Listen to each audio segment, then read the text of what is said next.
Hey guys, how's it going? It's Billy coming at you this time with another vinyl update. I had picked up something, I don't know, maybe 15 or so records from a recent score. Lady had posted something on Facebook. She was looking to get rid of some records. There's a couple things in here that were online purchases, I believe, and then some of the stuff that the conclusion of the stuff that I picked up when Ronnie was in town when we went digging at two different stores. So jumping right in, I'll start with, let's go ahead and start with the stuff from the first store that we went to, which was Planet Score Records in Maplewood.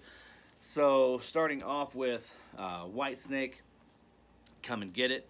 This is one that I had in my hands a couple times. I was just still wanting to get one that was just a little bit cleaner. I mean, this is still a nice copy. It's just got a little, you know, the slightest bit of wear, and it's a black cover. It's just one of those things. The back's still nice and clean. Does have a little bit of a wear spot up here, but like I said, I was holding out. This is like the third time that I had picked this up and put it back. Well, the second time, two times I had picked it up and put it back.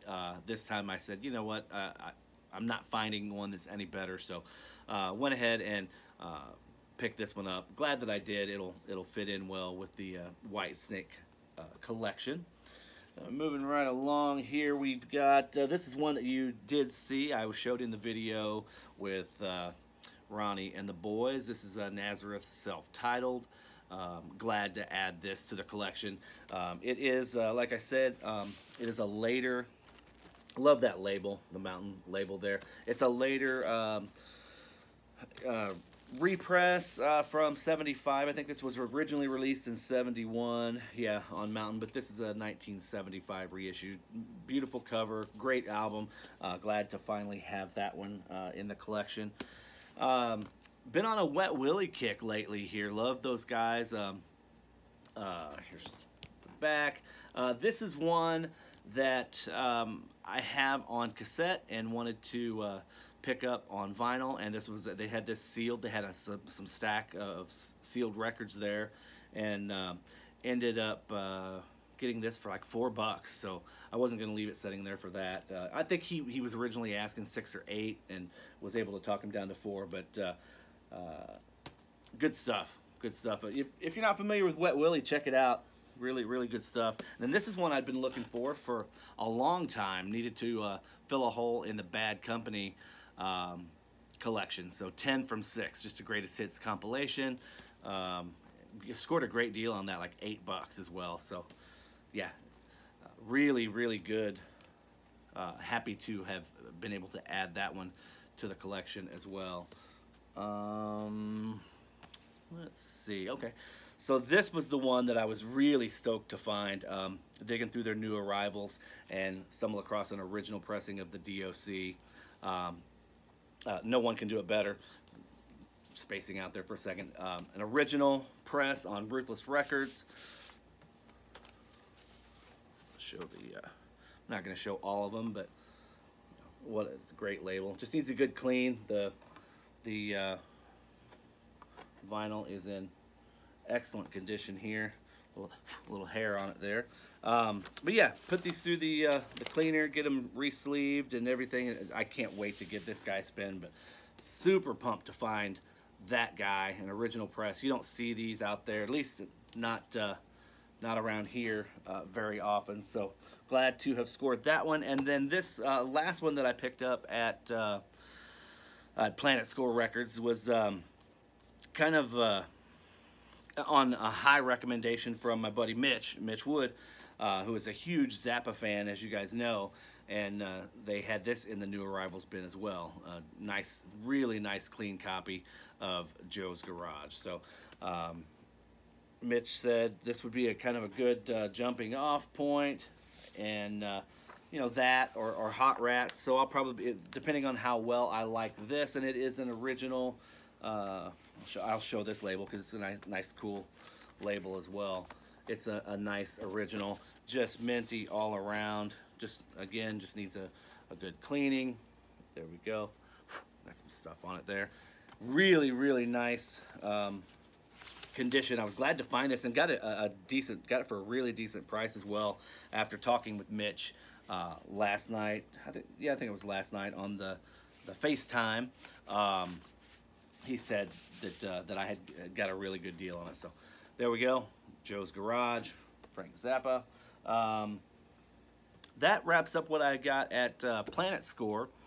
Then we went to Euclid Records, and I found a couple nice things there. So as you can see behind me here, I'm finishing up my Hank Williams Jr. custom box set, and this was, as I was putting all the records in, I thought I had it complete. Maybe I thought I was missing one, and I was talking with George, the Elvis vinyl guy, as I was filling in things, and I'm like, man, I can't believe I'm actually missing one of these records, which you'll see here in a minute. I found it.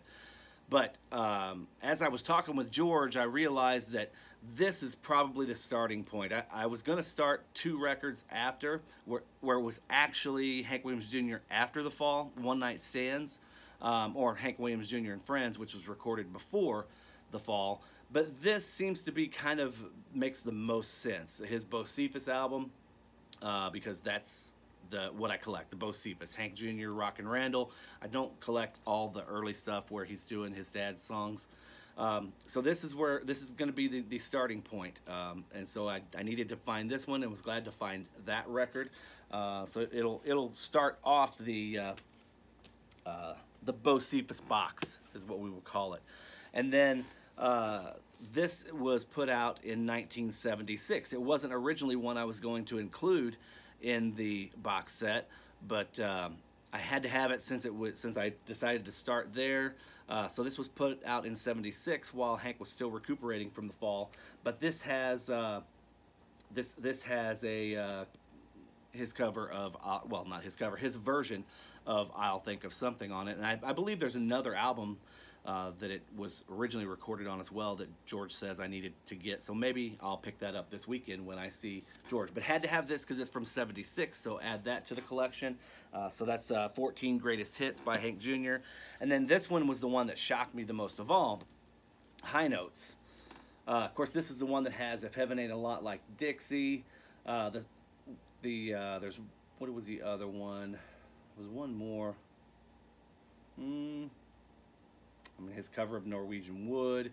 I guess maybe it was just If Heaven Ain't a Lot Like Dixie. I was thinking this had something else on it, but that was the big single off of this one. But you see this album all the time. I see it all the time, and I've passed it up. I thought I probably had 2 or 3 copies, to be honest with you, but when I went to sorting through the collection, there was no copy of High Notes in there. Who knows, I may have sent it out as VCLT or something and totally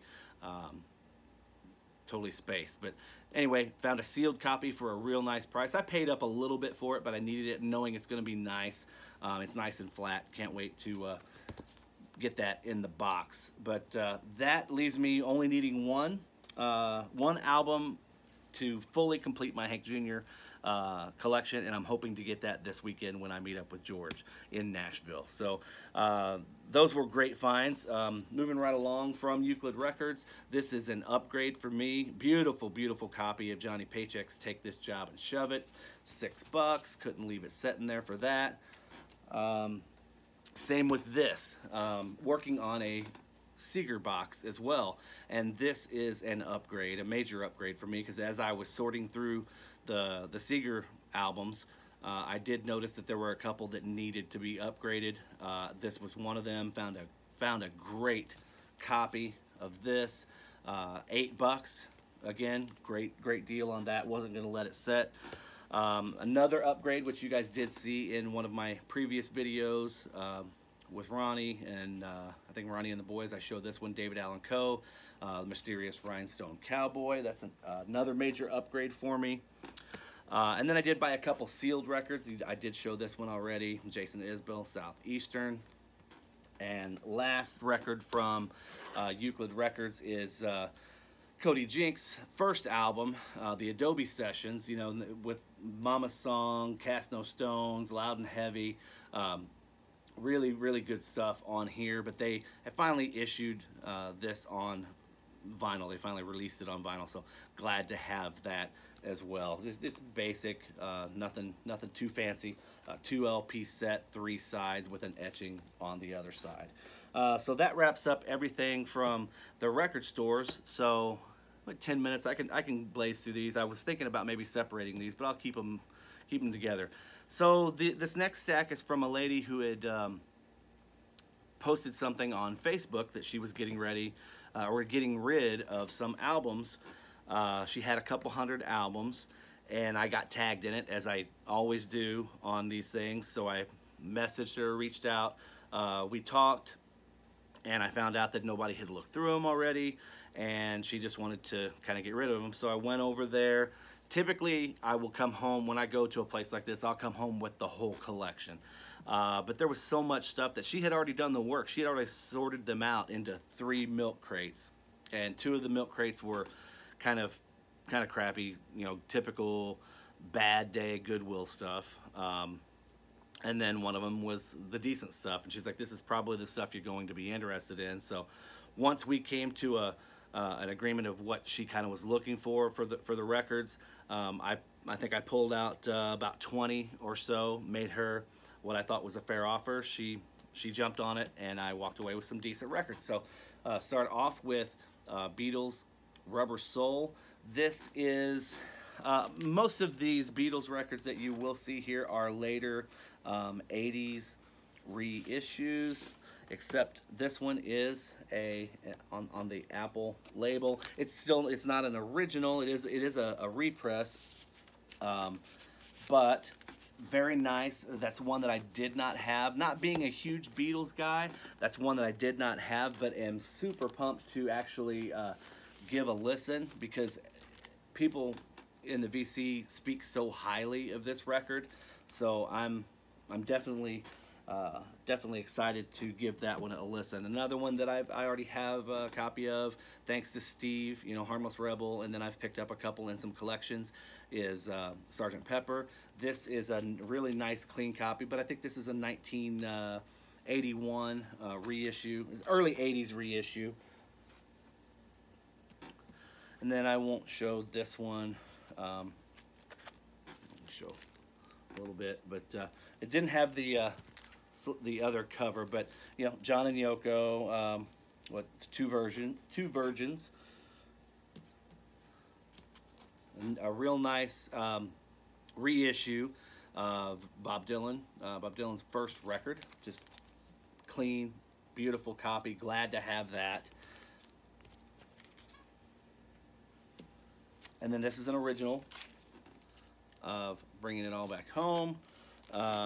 Not the cleanest, but still very clean. I mean, you've got some wear down here, just a little bit of wear on the back, but I have cleaned this and sleeved it, but it's just on the Columbia 2i there, and it's, you know, it's pretty nice. It's got a few nicks and marks in it, but it cleaned up pretty good, and I believe I haven't had a chance to spin it, but I mean, it's obviously going to have some background noise, but still nice to have a real nice older copy of that. I'm not sure if it's a first pressing. I can't remember off the top of my head, but it's definitely an early pressing. So glad to have that. And then this one I was really glad to have. I'm embarrassed to kind of let you guys know that. So here we have Blonde on Blonde. Little, you know, your standard ring wear. Just a little bit there and on the back. The records are nice, but an original pressing of that. Glad to finally have that. Like I said earlier, I'm kind of a little bit embarrassed to say that I've never heard that record. I don't have that record, never owned it until now. So glad to have that. Another one that's a staple of most collections is Band of Gypsies. Again, just some your standard, I would still call it mild to moderate ring wear, nothing major on there. It's still a nice clean copy, nice clean spine, you know, no seam splits on it, and it's got a nice gatefold. It is the Gold Record Award, so it is a later reissue. but still, so there you go. It's on the reddish orange capital. So there is that. Here's the gatefold. There we go.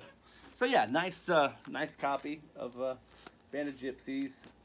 A couple more here, just trying to get through these, trying to make this less than 20 minutes here. The Doors, Waiting for the Sun. You can see a little bit of something here, but nothing unacceptable by any stretch of the imagination. This is I believe, I don't think it's a butterfly. It's the red Electra. So this is a probably I'm gonna guess late 70s to early 80s, probably somewhere in the early 80s, but it could be a late 70s reissue. Like I said, still very clean. All the vinyl on these were very clean. I was impressed and glad to have them, especially for the price that I got them for. Cream, Disraeli gears, just look at the color, how that color pops on that.